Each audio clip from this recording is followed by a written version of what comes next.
Name's Geela, but I also respond to Gela. Welcome back. I bring you a speed paint, and I fulfilled that promise that I made for myself. Backgrounds, because I need practice on backgrounds.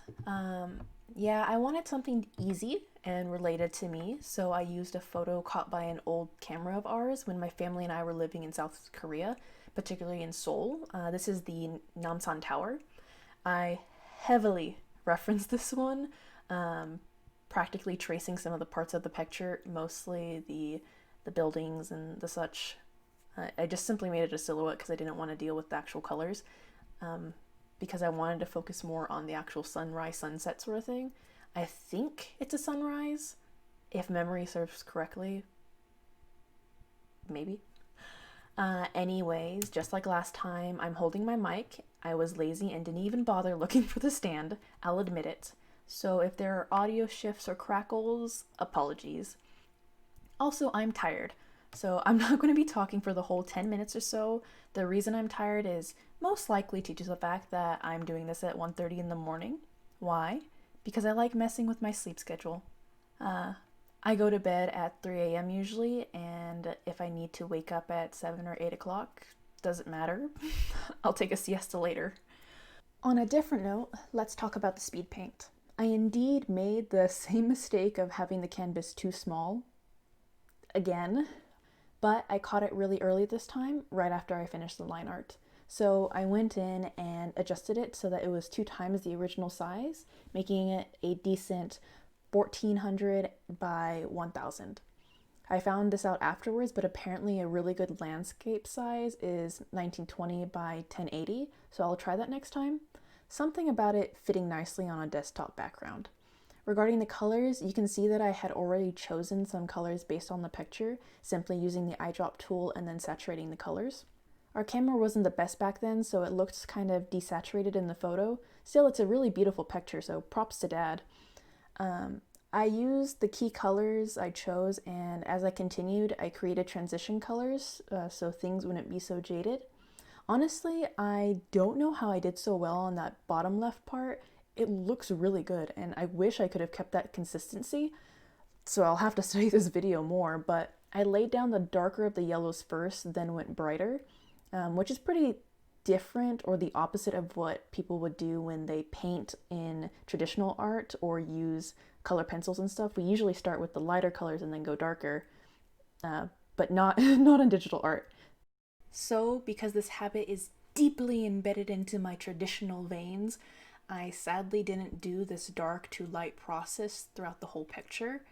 It's definitely a habit that I need to change because I started off with the yellow, as you can see, rather than the blue. Thankfully, due to this being digital art, I was able to create other layers for different color groups. I created a blue layer for the background, a tannish transition layer, and a purple pink layer for the clouds furthest from the sun.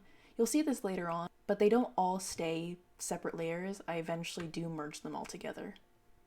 Okay, on to the second thing that I played around with and learned about, the blending tools, particularly the blend, blur, and fingertip.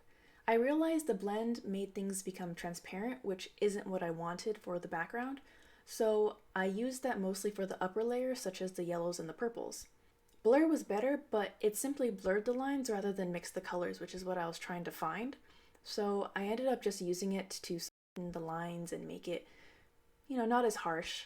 Though I do feel like I may have overused it because it seems maybe a tad bit blurry. I don't know how else to explain it. The fingertip tool was interesting. I was like, whoa, what is this? It was a little crazy and a little powerful, but I had a fun time playing with that, and it did mix colors better than the others, so I ended up using this one for the background blue layer. It mixed up the colors relatively well, and it sort of shifted and moved around the various darker blues and lighter blues. I also used it lightly on the other layers once I merged them all together, trying to give it a bit more cohesive and blended look, but as I said, it was pretty powerful, so I had to tweak it a little bit.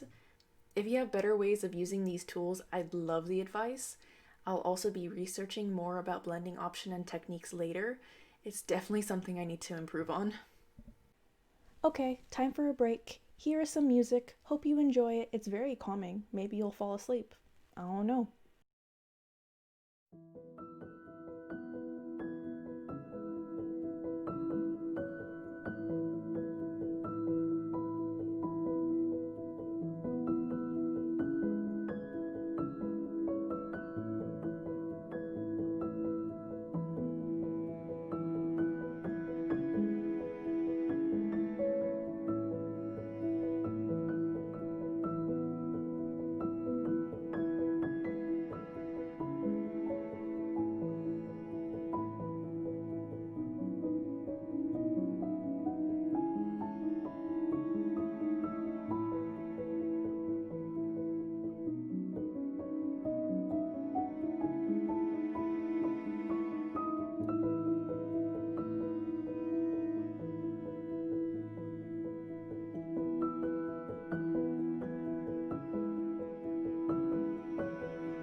Ah, now wasn't that just a nice break? I love piano music. Like, when I was drawing this picture, I was listening to the original soundtrack of Violet Evergarden because it's so beautiful. I love, like, the orchestra and the piano and the violins. Beautiful.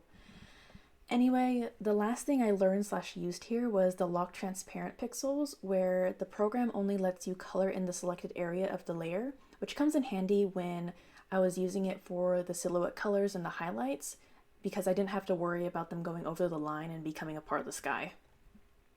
Also, I made the silhouette like a dark purple instead of black because it just didn't seem like it fit with this sort of sunrise sunset color scheme.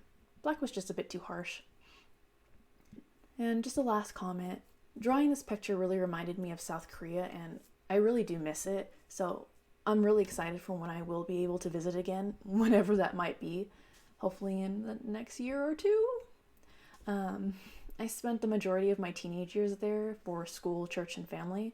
I have a lot of great memories that I value, and it has like a very special place in my heart. It's basically another home for me. I still keep in touch with some of my old friends, or at least check up with them.